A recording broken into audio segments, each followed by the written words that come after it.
Welcome to the Modern Manifestation Podcast. I'm your host, Bree Brown, a business mindset coach, entrepreneur, and a top competitor in a male-dominated industry. I'm a native Texan, the youngest of all brothers, and a lettuce-hating, wine-loving, curses-like-a-sailor recovering perfectionist. I've spent over a decade building my commission-based career, and my life's purpose is helping other women achieve the same multi-six-figure success I achieved before I was 25. I have a passion for helping women with mindset, money, and manifestation skills to help every young woman realize her full potential. If you're looking for vulnerable conversations, professional development, inspiration, or even a kick in the ass to get you motivated, you have come to the right place. Thanks for checking out the Modern Manifestation Podcast. Now let's jump right in to today's topic.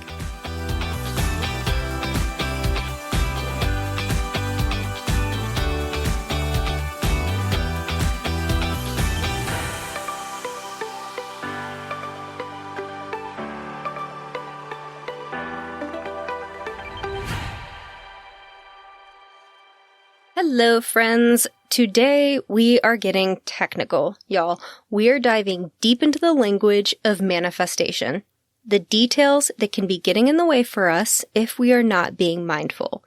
These details are affirmative language use, your subject's energy and phrases, and negations. And we're going to jump into them all today. These can either help us or hurt us depending on how we're using them. We already know that our words are powerful and they allow us to manifest what we want and need. But I get this question a lot. Can we unintentionally manifest what we do not want? Yes, you can.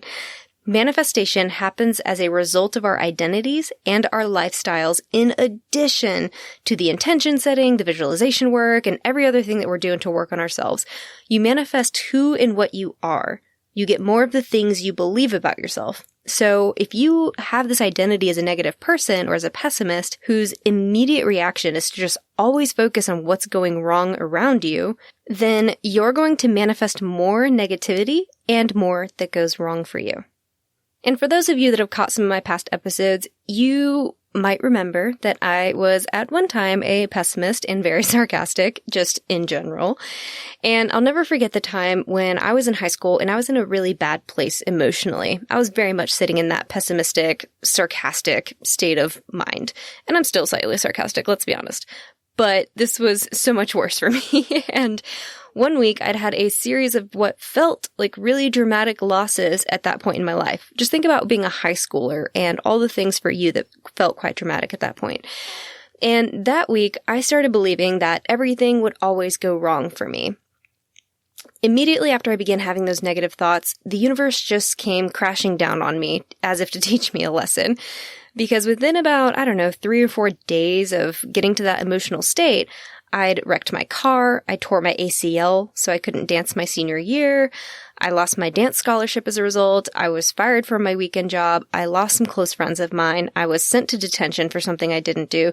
I mean, the list went on. It just felt like a very rough week, and it felt overwhelming for where I was at that point.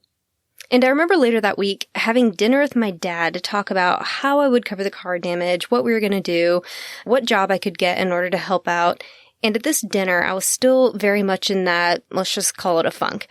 And I just remember spilling my iced tea all over the table, all into my lap. And at the time, not a huge crier. It wasn't really something my family embraced. And I was still suppressing my emotions at that point, mind you, hadn't done any of the mind work yet. And with all that being the case, I remember just staring at this tea as it ran off the table, just watching it spill into my lap. And instead of making some sort of effort to move out of the way or some sort of effort to contain it, I just sat there and thought to myself, this seems right. This is where I'm at. This is what I deserve. And then I just sat there and I just started tearing up. And I didn't even try to clean up any of this. And the impact of this moment sticks into my brain, not because it was a traumatic event by any means. I mean, it was literally just spilled tea. But the weight of the thoughts I was carrying up to and at that moment were the thoughts I'd held for probably the next year or two. And I just remember that being the first moment that I was actually cognizant of them. And I'd probably had them for several weeks leading up to it, which is probably why I manifested so many things that had gone wrong. But those were the negative thoughts that I'd had, the phrasing I was using internally, and that is what I allowed to manifest for me for the next year or two. Specifically when it came to relationships and happiness and overall fulfillment in life. And during this time, I also fell into an abusive and very manipulative relationship. I also started college in a major that I really didn't like. I had another wreck that just completely totaled my car, and I just felt extremely, extremely lonely at university. And a part of that was because I was dating a guy who really didn't want me to make new friends because he was extremely jealous and possessive, and he was afraid that if I made friends, I was going to meet someone else and leave him. And gosh, I mean, like, if you want to talk about red flags, I need to dedicate a whole episode where we talk about that within relationships, because everyone was telling me to leave that guy. I don't know why I didn't. I mean, actually, I know now why I didn't, but at the time, I was really struggling to figure out why I couldn't emotionally leave that relationship. So we're going to address that when I have the courage to create that podcast episode for you guys. But at the time, I was still just battling a lot of helplessness and misery, and I was perpetuating those same thoughts that I'd had for the past year or two, starting around, high school, whenever I first mentioned the situation I was in. Thankfully, though, I started crawling my way out of this mindset probably, like I said, maybe a year or two into it, and I was able to correct my course. It wasn't easy, by the way, but I was just so sick and tired of feeling like shit. And I can't remember if I was aware of manifestation or the concept of manifestation just yet, but I do remember that I just really wanted to work on my mindset and my mindset shift because for whatever reason, that's just what I knew I needed to do. Maybe it was my intuition looking out for me. By working on my mindset, I was able to get to a place of contentment, if not happiness, and things were starting to get to that place where they were working for me, even based off of those really small shifts that I was making internally. And those shifts are the topics that we're going to get into today about language use. And the lesson I learned from that experience is that it's so much easier to maintain a positive mindset when you shift your focus, tune into the words you use, become more aware of what it is that you're saying, and being intentional. To get your mind right, you have to get your words right, especially with yourself. Not just your spoken words either. These are the words that you think also. So with that, let's jump into the 3 areas you should focus on to help keep you on the right path, or even to get to the right path if you just feel like you're not quite there yet. I guarantee if you're in a pretty low place, I have been there myself, these mindset shifts can really help you in your efforts to try to get to a place of contentment, if not happiness. So let's jump into it. The first of the 3 tips that I have for you is using affirmations, or what I like to call definitive language. This is your no bullshit way of saying something. No beating around the bush, no adding ifs, ands, buts, maybes. Definitive and affirmative word choices. I hear non-affirming statements probably most often when I first start talking with people who are beginning their journey to shift their mindset and manifestation abilities. Generally, we are taught to use less definitive language because it's more modest, maybe we think it's more polite or humble, or somehow it just makes us feel a little less terrible about taking up space. Think about that again. Non-affirmative language makes us more polite, humble, modest, makes us feel a little less about taking up space. A lot of these qualities are what a lot of cultures try to teach women to do. And this language is not only meek and downplays our power, but it is unfortunately also the default setting for a lot of us. Coming from experience, this is especially true if you're from the southern United States. I already told y'all I'm from Texas. I am a southern gal, and there are so many southern hospitality and ladylike rules and ways of speaking that we have. And you may not be from the South, but you might be experiencing this within your own culture or within your own hometown or whatever it is. A lot of us are not taught or empowered to be direct or to state our wants and our needs. And it's fucking time to change that. It's time to ask for what we want and tell people what we need. I know I mentioned this in another podcast, and it's like the worst saying ever, but it's so helpful sometimes. But my dad has this phrase, and oh gosh, this is from the 90s, but anyway, his phrase was, "I can't look at your ass and read your mind." And the way he meant that was he always used it when driving, when people didn't use their blinkers, like they just turned without any sort of indication. He'd always yell it at that moment. So it wasn't ever anything like sexual. So I just want to preface that. But while that is a very crass phrase, it does have a fairly good meaning to it, which means that you can't expect people to read your mind when you're not being clear about what it is that you want. And for whatever reason, women have been taught to do just that, to leave clues, but to not be direct.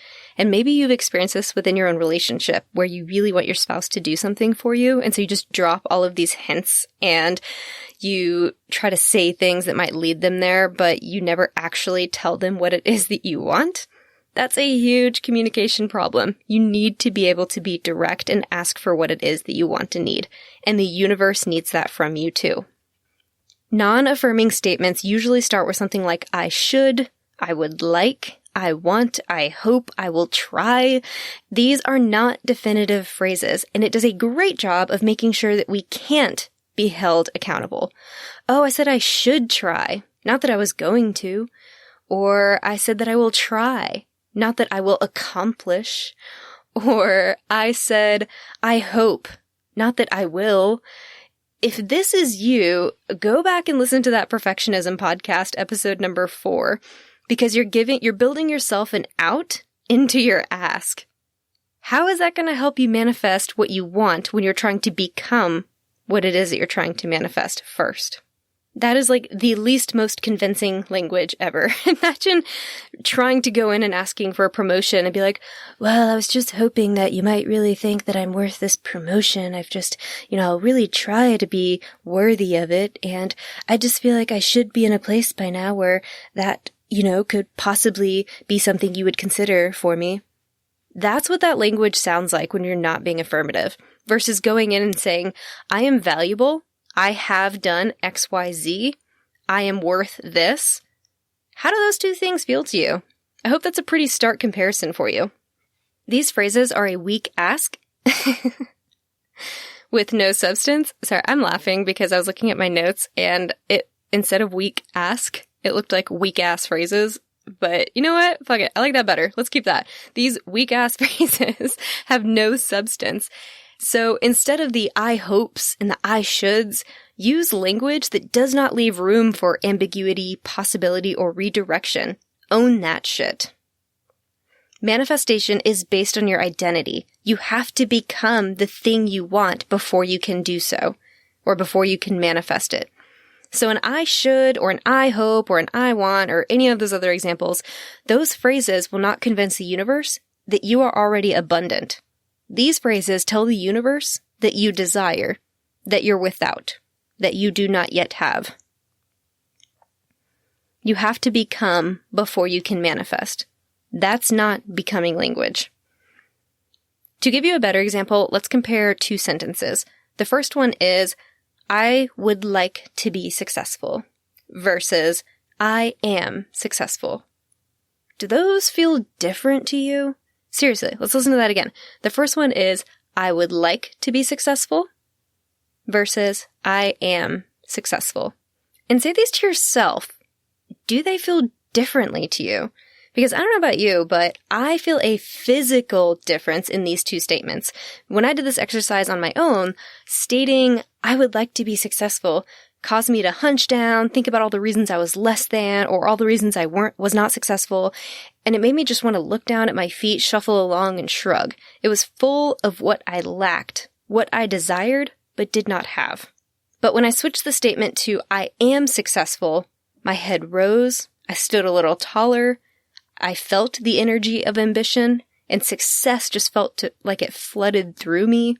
I embodied the abundance. I became successful, and therefore I am the identity of success.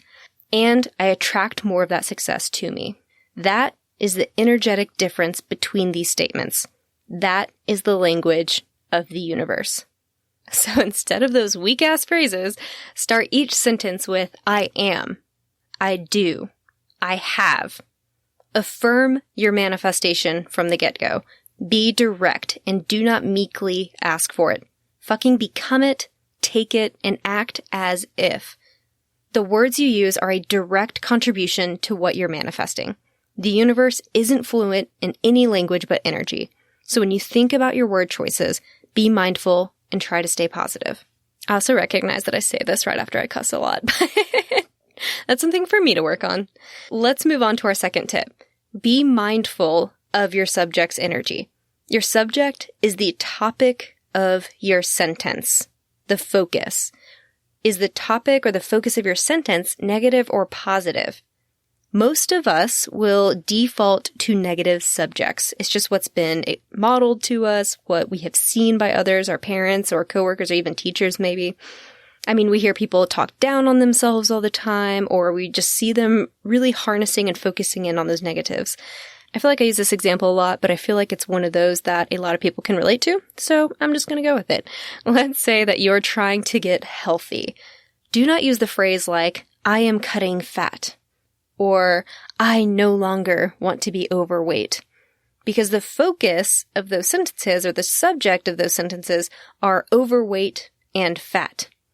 Instead, opt for the positive versions of those sentences, like, I am healthy, or I am toned, or I am fit. Do you see the difference there?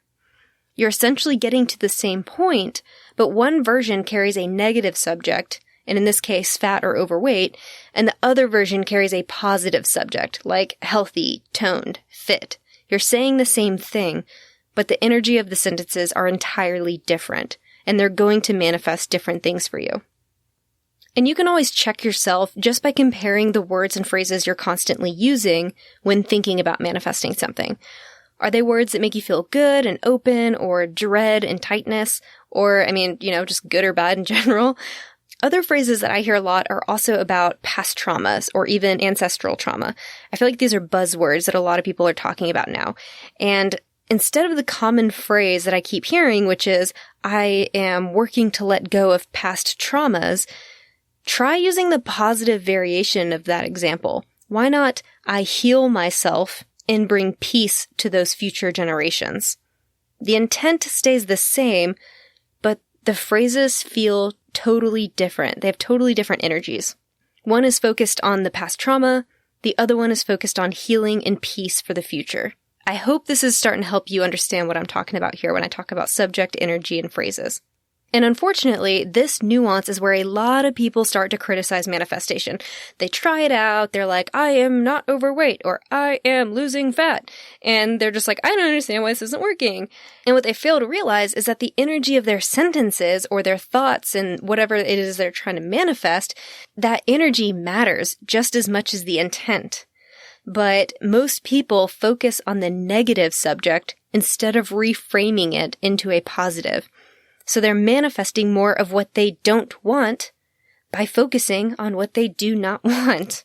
Another example I hear a lot of people saying, especially when they're fresh out of college, is, I want to clear my student loans and gain wealth. And oftentimes that affirmation statement, using our affirmative language, will be something like, I am out of debt, or I am not in debt.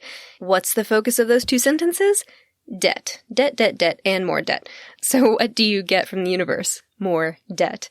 Instead, reframing that into a positive would look like, I am wealthy. I have a lot of money. I am financially free. Or even going something outside yourself like, money is always flowing to me. Money is abundant. Get creative with it, as long as you keep it positive and you keep the focus right. The subject energy of your sentence matters just as much, if not more, than the actual words themselves. And this brings me to our last and third technicality. Do not use negations. See what I did there? Again, the focus is on the subject and the intent. Throwing in the word not into a sentence does, quote-unquote, not change the subject.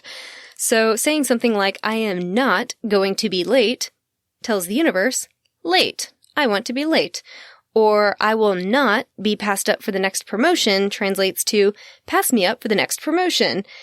This pretty much goes hand in hand with that subject energy and phrasing conversation we were just having. The subject remains the focus, and it doesn't matter if you throw the word not in there. As I continue to have a whole paragraph that has like 5 nots in there. The universe doesn't speak our language verbatim. Instead, it follows the intent or the subject behind the sentence and the phrases we're using. Few would hear or read the sentence, "I am not in debt," and envision a mansion instead. And the best example I think I've heard to describe this sort of thought is that elephant example that's given a lot. If someone tells you not to think about an elephant, what do you think about? A freaking elephant. That's what you're asking the universe to do when you use negations. So talking about or thinking about debt does not translate to mansion or a really nice car or whatever it is that you want for yourself. And if you grew up with a pessimistic mindset, this will not be an easy shift, by the way. I get it. I lived in that for decades. But your words are powerful manifestations, and you need to assume responsibility for them. Find other ways to get your meaning across. If you find yourself in the middle of a sentence and you're about to drop the word not, or maybe you already did, just stop and start over. Say to yourself, "Let me try that again," and start over. That is a perfectly acceptable thing to do while you're learning and while you're practicing this new frame of mind. Because that's what it is, guys. It's a whole new frame of mind. It's not going to happen overnight. Be kind with yourself and allow yourself the time to work through this. The way we speak is a habit, and you will have to unlearn all those bad habits that you formed throughout life. Myself included, by the way. I still work on these consistently, and I'm sure you've probably heard past podcasts where I've slipped up myself. We're human. We make mistakes. We have the luxury of being imperfect beings. And all we can do is try and learn from our past mistakes and move forward. Do not dwell on your faults because they're just signs of progress, and every success is going to require past failures. So keep that in mind, be kind with yourself, and just get to work on doing the best you can and making the changes that you can in small increments. And as we talk about changing the words and the phrases and the thoughts you're using in order to become a better manifester, this 1000% includes self-criticism. If you use hateful words with yourself and you judge yourself harshly, what do you think you're manifesting? You are manifesting more of that hate and harshness to yourself. And why would you want that? You're not manifesting a happier life by criticizing yourself. I fucking guarantee it. Be kind to yourself and shy away from that self-punishment. You are worth so much fucking more. Don't do that to yourself. I don't want you to do that to yourself. If it makes you feel uncomfortable to give yourself all that love and kindness, pretend I'm giving it to you. Let my voice come into your head and say the things like, you are beautiful, you are successful, you are intelligent, you are everything to this world because you fucking are. So if self-criticism is an issue for you, cut it the fuck out.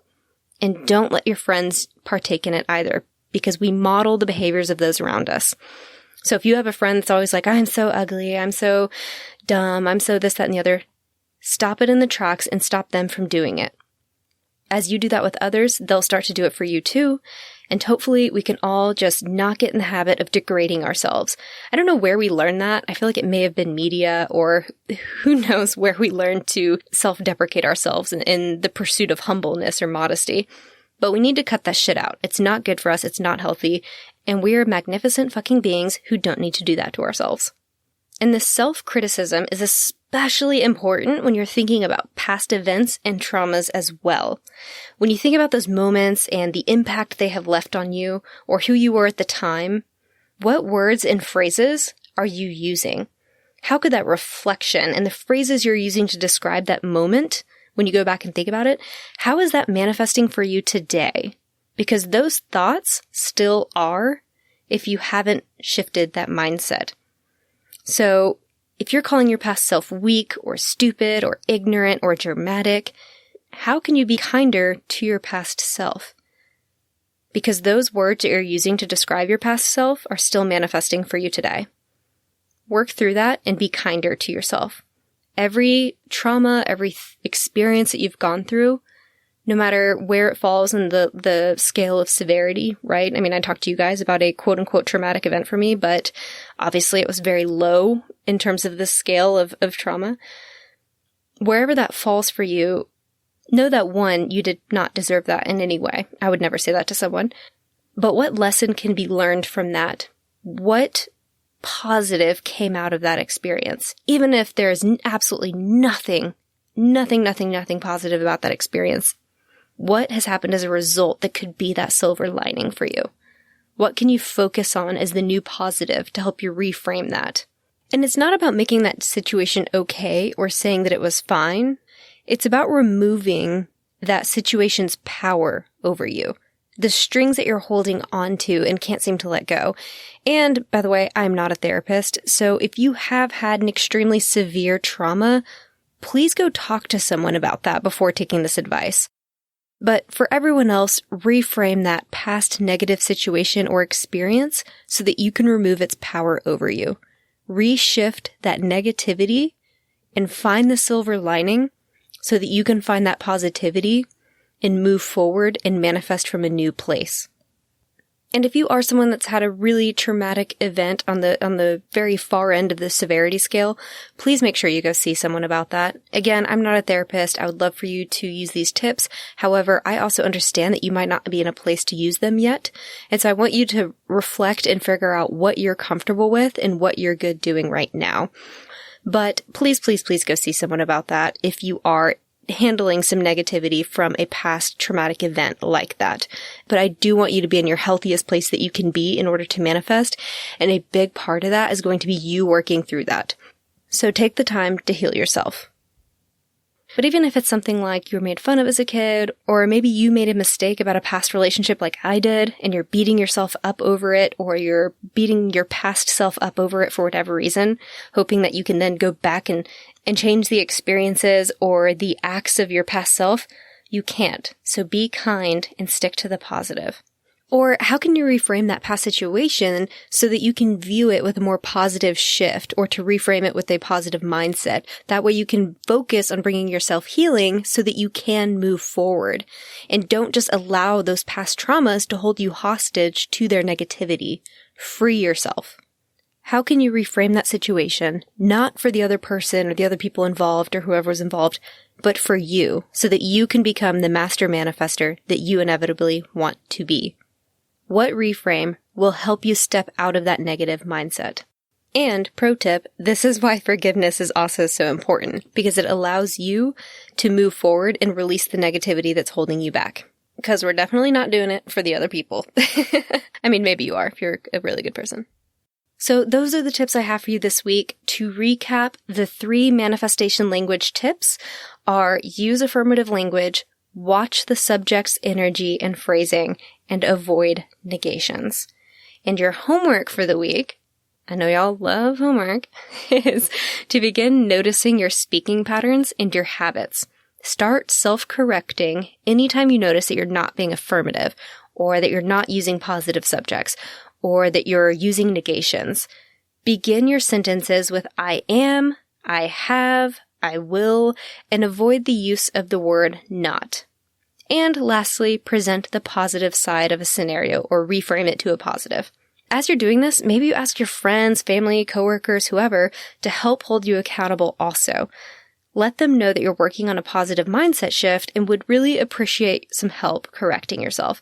And then maybe give them some examples of things that you say a lot and how they can help you with that shift. You would be surprised at how many people would want to join in and do the same for themselves. They see that you're making this positive change, and then they might have a moment of reflection where like, wait a minute, I do that too. Why do I do that? Let me also work on that with her. And this is a great habit to get into just before the new year. This is actually something I enjoy doing a lot with friends of mine, and when we get together, all we have to say at this point, since we've been trying to reshift our words and phrasing for so long, is we just look at each other and say, do you want to try that again? And that allows us this moment to be like, oh, you're right. I just slipped up. Let me say that again in a more positive reframe. And this just not only helps us raise each other's vibe, but it's just also a beautiful reminder that we do mess up sometimes. We're all collectively interested in helping each other grow and do better. And empowered women truly empower women. So please let me know how this is working for you, or how this has helped shape the way that you are living now. And if you want to leave a review of this show, please screenshot that review and email it to me at hello@modernmanifestation.com. And then I will send you my 7 weekly tips to create space for abundance in return. It's a great little way to help you increase your vibe throughout the week, but Apple does take a few days to process reviews, so if you screenshot that and email it to me first, then I will make sure that that gets sent to you immediately. And I also don't get the emails of people that leave reviews, so I don't have any other way of getting it to you without that. Have a fantastic rest of your week, and I will catch y'all next Monday. Until then, go out there and manifest some miracles. Thank y'all so much for hanging out with me today. If you enjoyed this podcast, hit subscribe so you can stay up to date with new episodes. As always, we would love it if you would share this episode with friends and family who could use the inspiration. As a new podcast show, we would really appreciate your honest feedback so I know what you like and what you could use more of. As a thank you for leaving us a rating, we will send you our 7 weekly tips to create space for abundance. Make sure you screenshot your review and email it to us at hello@themodernmanifestation.com so we can send them straight to your inbox. If you'd like to stay connected, you can find us on Instagram or Facebook at Modern Manifestation, or you can head to our website at themodernmanifestation.com. Thanks again for joining me, and I will catch y'all in the next episode.